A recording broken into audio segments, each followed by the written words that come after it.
abusuafo ene adofono mema obibia akwaba ede eba too much GHS so muniaba episkapane nenso minimo edi ehyi na ene de ensemo a ababeto yapono eso amede ebesumu edi abusuafo emu rem papa veteran ena ebiemu nso no celebrated Nollywood actress ani din ede Cha Eke Faani D wodin simbi ababa beto abontin achese Ghana ene mi ankasa misi hanu no me hu adwiri mi pa nyoma obeka se de ya na wose hu adwiri nanso so abusuafo ansa na ensemwe ebeko na wie no obehu ahodwiri ho asem a me kanu Cha Eke Faani D video wode ababeto abontin chese wo chire mu a wode tu Ghana fo nyina wode tu biasa fa na nyina enimu se na brabo na warriye ni nyina no wode eba na wiye enye se wo kunu hu na emum no awariye no wo jai tintontan 7 good years awariye no wode ni nyina eba na wiye na se de monim no ye nuaba Cha we are married to nuaba Austin Faani Actress wone no ewo mamiensa ene social media de Cha wo bia otade nukunu emfonyi ebebeto ha chese wo ma wododie de unhunu chese one nukunu ni mfonyi said the social media so obeka se wo mo de entokwa ebi empa wo mo anase entokwa ebi emfa wo mo afichire entokwa abufuo wantwi ebi eni wo mo aware no nanso after say wo this video ebebetu eja say and wo de nsem no etu dwa wo video ni mo say it's not that I'm crazy. I'm not crazy. I know what I'm doing.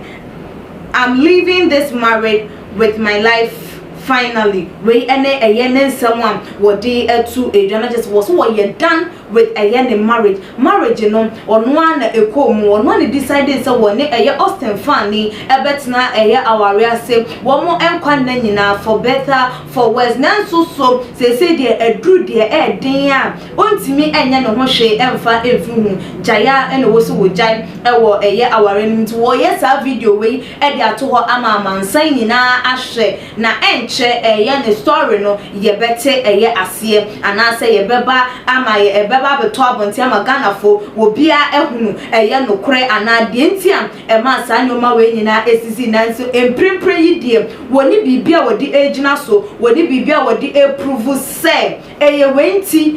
senti say na wodi gina so ebe ka che Ghana fo say bia because of this and answer that nti na wodi agina so very soon the story no ebeba beto abonti ama wo bia nso so ayede atibi na obi ansoso ehu ebi na wono soso atimi ehu ne sem de ekoso no enya de se bia na ahunguno so anase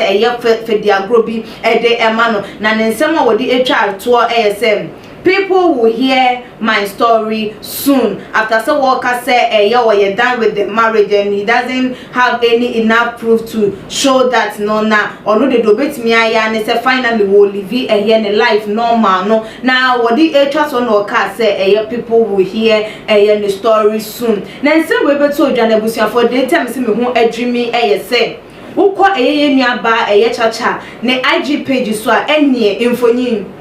woni nukunu de nensada nukomu de wo mu gina camera chi twa wo mo de wo mo chese wo mo ete wo mo no wo mo ma ete uhu imfonyin twa ego ebia wa utimi hunu se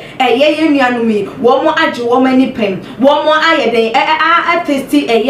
lovely thing our room woman tasty the happiest thing our room nanso so asembie ni wono mu a de sekan na de adwan asembie de ano na eka de ano na siesie nanso so room pempen so a wo mo ahwe hunu se wo mo ntimi mfa wo ma no enka wo mo ntimi mfa wo ma no siesie no mbeja ya de ama me ho adwiri mi wo ho se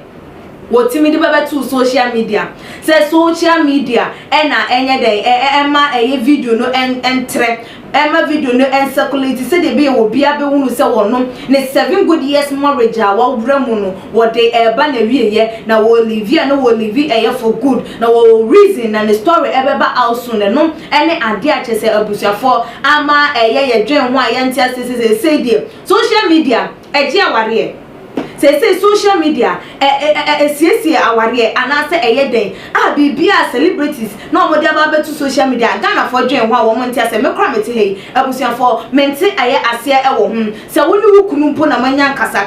wunya kasa na de ekoso wan fa ma meto abonto by jaya wu jai no eno de wo de ba aba to abonten video say who be jai wa de just wo ye pre notice or magana for any yourself na nyina pre notice say the 7-year good marriage no wo de and enti no the story no ebeba out soon enti adenti na ne won twen na nya wade ni enjai na nya nkrofon circulate na ho no so baba be yu ho anu a wa baba yi wunyu ho anu so apo be betina na emom se wa wo di kan de wo nsem na baba beto social media so sa ebrewe ebrasum say aware ye den ye jai se dan da ya wade mu nsem ye de bebetu social media because den social media tama wo kwakwaji aware no ye ba bejo wo nsem aware afri wo busuafo ho no na social media wo mu eni hobi social media ama metina aware na sese busuapanyin social media ama metina aware na sese adamfo wa metina aware na sese wonua wa metina aware na sese yonko enti aba ne sen ena wareja ye ba bibi koso wa aware ma social media ena ye de ebebeto social media na ba ye se baba be boaye yo na ma yi nyusu na ekwan bone so ana busuafo won so ne me ya adwen won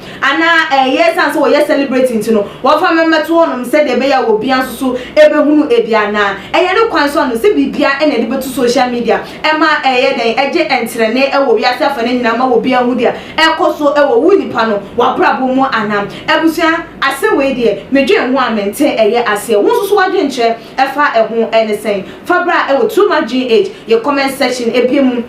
like your videos na share all the social media platforms say Facebook, Instagram, YouTube, baby. I wait himself follow your IG page at @tumagh_. Meeting at the Equiesi Kappa. That's ne yebasane share.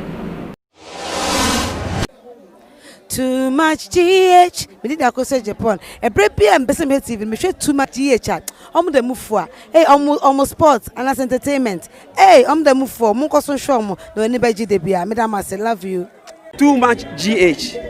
We boy what? Shout out to your fans and everybody who is watching Too Much GH. Me dey the Isaac Kojampo. We between family the great tempo. Bring. One man come when you hear Too Much GH. Too much GH. Mu too much. Na me so me I'm more fire.